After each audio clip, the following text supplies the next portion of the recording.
बिहार की मोक्ष नगरी उमानाथ धाम 22 वर्षों से एक मुक्ति धाम के लिए तरस रहा है। उत्तरी बिहार के कई जिलों से यहाँ लोग अपने परिजनों के अंतिम संस्कार के लिए आते हैं। उत्तरायणी गंगा होने के कारण हिंदू धर्म में उमानाथ घाट पर दाह संस्कार का विशेष महत्व है। वहीं नगर परिषद के अधिकारी उमानाथ धाम पर जमीन उपलब्ध नहीं होने की बात कहकर पल्ला झाड़ ले रहे हैं। उमानाथ घाट के सती स्थान पर रोज 100 से अधिक शवों का दाह संस्कार होता है। यहाँ शवों के अंतिम संस्कार के लिए 2 शेड भी बने हैं, पर इन पर अतिक्रमणकारियों का कब्जा है। हालत यह है कि लोगों को शव जलाने के लिए गंगा घाट पर जगह भी उपलब्ध नहीं हो पाती। गंगा नदी में ही शव की अधजली अस्थियों और कूड़े करकट प्रवाहित कर दिए जाते हैं। शमशान घाट पर गंदगी के कारण कुत्ते और अन्य जानवर घूमते रहते हैं। मृतकों के रामनामी वस्त्र भी घाट पर ही चारों तरफ बिखरे पड़े रहते हैं। उमानाथ घाट पर बिखरी गंदगी और अव्यवस्था से परेशान बाहर से आए लोग किसी तरह अपने परिजनों का अंतिम संस्कार करने को मजबूर है। उमानाथ धाम पर 2002 से ही मोक्ष धाम बनाने की मांग उठती रही है। इसके अलावा सती स्थान पर एक इलेक्ट्रिक और वुडन शवदाह का भी निर्माण होना है, पर 22 वर्षों से बाढ़ नगर परिषद द्वारा जमीन उपलब्ध नहीं कराए जाने के कारण यहाँ मोक्ष धाम का काम अधर में लटका है। नगर परिषद के एग्जीक्यूटिव संतोष कुमार रजक बताते हैं कि उमानाथ मंदिर नगर परिषद क्षेत्र में आता है, जबकि सती स्थान ग्रामीण क्षेत्र में है। यहाँ सरकारी जमीन उपलब्ध नहीं है। इसके बारे में कई बार वरीय अधिकारियों से भी बात की गई, पर आज तक जमीन की पहचान नहीं हो पाई। वे कहते हैं कि अब तो रैयत से ही उम्मीद है कि वे अपनी कुछ जमीन मोक्ष धाम के लिए नगर परिषद को दान कर दें। ऐसे में यहाँ के लोगों के मोक्ष धाम का सपना अब तभी पूरा होगा जब लोग अपनी जमीन नगर परिषद को दान कर दें। बिहार की काशी कहे जाने वाले उमानाथ घाट पर मौजूद हैं। यहाँ बिहार के कई जिलों से अपने लोगों का अंतिम संस्कार करने के लिए लोग यहाँ पर आते हैं, लेकिन आज तक यहाँ पर कोई मोक्ष धाम नहीं बना गया है और इसके कारण घाट पर गंदगी और कूड़ा करकट का ढेर लगा रहता है। हमारे साथ यहाँ के कुछ स्थानीय लोग मौजूद हैं, आइए उनसे बात करते हैं।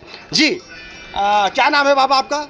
महंत निगमानंद भारती। यहाँ प्रतिदिन कितनी डेड बॉडी यहाँ पर आती है? अभी देखते हैं जहाँ चिता भूमि जो श्मशान जिन्हों कहते हैं शक्तिपीठ स्थल कहते हैं, यहाँ पर अभी जो है कि लगभग 100-150 लाश प्रत्येक दिन यहाँ पर आते हैं और जलाए जाते हैं। लेकिन यहाँ देखा जाता है एक मनुष्य लाश लेके जब जाते हैं तो इतने घाट के जगह पर अतिक्रमण भी हो चुका है कि लाश ले जाने में भी लगेगा कैसे हम पार करें, और उसको इतना गंदगी का अंबार लगा हुआ रहता है और लाश जलाने में इतना दिक्कत होता है। अगर किसी को शौचालय भी लग जाएगा तो भी इंतजाम नहीं, किसी को पेशाब भी लग जाएगा वो भी इंतजाम है। मतलब कहने को कोई इंतजाम नहीं। ये मुक्ति धाम है। कहाँ है? उत्तरवाहिनी गंगा तट पर बाढ़ स्थान बिहार नगरी में पवित्र भूमि है। इससे हम जो भी नीतीश कुमार जी राजा हैं हमारे, तो प्रजा का मांग क्या है?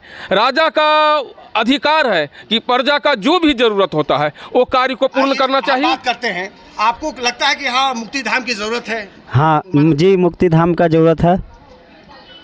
यहाँ क्या मतलब व्यवस्था अभी तक घाट पर क्या व्यवस्था है? यहाँ व्यवस्था कपड़ा चेंज करने का व्यवस्था भी नहीं है। यहाँ अंतिम संस्कार के लिए लोग आते हैं जी। बिहार के कई जिलों से, तो क्या समस्याएं उनको यहाँ पर आती है? यहाँ सर हमारे बहुत प्रकार की समस्याएं हैं। ना शौचालय की व्यवस्था है, ना आने जाने की सुविधा है, और प्रत्येक व्यक्ति को जहाँ स्थल होना चाहिए, हमारे महिलाएं हों उनको कपड़ा बदलने का, ठहरने का, ये सब आपको लगता है कि यहाँ मुक्ति धाम की जरूरत? मुक्ति धाम की जरूरत है। बार बार पर घोषणा होती है कि यहाँ मुक्ति धाम बनेगा, डेवलप करेगा, विकास होगा, लेकिन हम लोग बच्चे से बड़ा हो गए सुनते सुनते। और सफाई तो सर जो भी आएगा, जिस दिन आया जाए उस दिन सफाई। हाँ, कोई वीआईपी लोग गुजरते हैं तो लगता है कि मुक्ति धाम आज है, ऐसे तो हम लोग को नहीं समझ में आता है। मोक्ष धाम के लिए 2002 से ही 3 से ही मैंने हम लोग प्रयासरत थे कि हाँ मोक्ष धाम बनना चाहिए, लेकिन किसी न किसी कारण से आज तक टलते रहा। जबकि बाढ़ में ये जो सती स्थान है, यहाँ 3-4 जिला के लोग आता है, लाश आता है और काफ़ी गंदगी रहता है, तो यहाँ मोक्ष धाम अति आवश्यक है, जिस पर प्रशासन को ध्यान देना चाहिए और उसके लिए पहल करना चाहिए। हम लोगों के द्वारा नगर परिषद बोर्ड जो है, सशक्त स्थायी समिति बोर्ड, दोनों के द्वारा निर्णय लिया गया है वहाँ बनाने का सती स्थान के बगल में। लेकिन एक समस्या आ रही है, वहाँ उसके अलावे सरकारी ज़मीन नहीं है। विभाग के द्वारा भी बराबर जो है हम लोगों से ज़मीन की मांग की जा रही है। ज़मीन का विवरण जैसे ही उपलब्ध होता है हम लोग विभाग को भी भेजेंगे। इस संबंध में हम लोगों ने अंचलाधिकारी से भी बात किया है, पत्राचार भी किया है, पर्सनली बात भी किया है, लेकिन वर्तमान में अभी ज़मीन अनुपलब्ध है। यदि ज़मीन उपलब्ध हो जाता है तो हम लोग विभाग को भेजेंगे। विभाग आवंटन देने के लिए रेडी है। आवंटन प्राप्ति उपरांत ज़मीन की उपलब्धता के उपरांत वहाँ भी निर्माण कार्य किया जाएगा। उसमें एक इलेक्ट्रिक शब्दागृह का है और एक वुडन का भी है।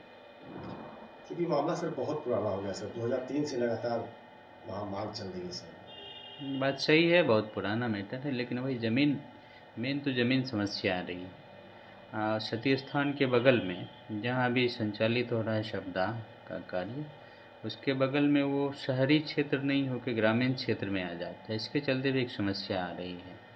हम तो अनुरोध करेंगे यदि सरकारी ज़मीन अनुपलब्ध है, वहाँ के आसपास के रैयत यदि दान स्वरूप भी यदि चाहें इस कार्य के लिए ज़मीन देना, तो उस पर भी हम लोग विचार करके इस कार्य को आगे बढ़ा सकते हैं।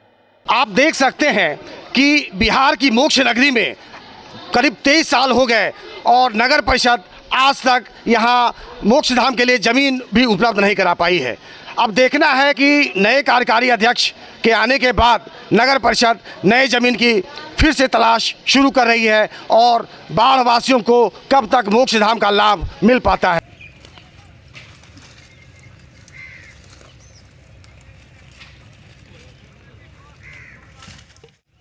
जल्दी लेकर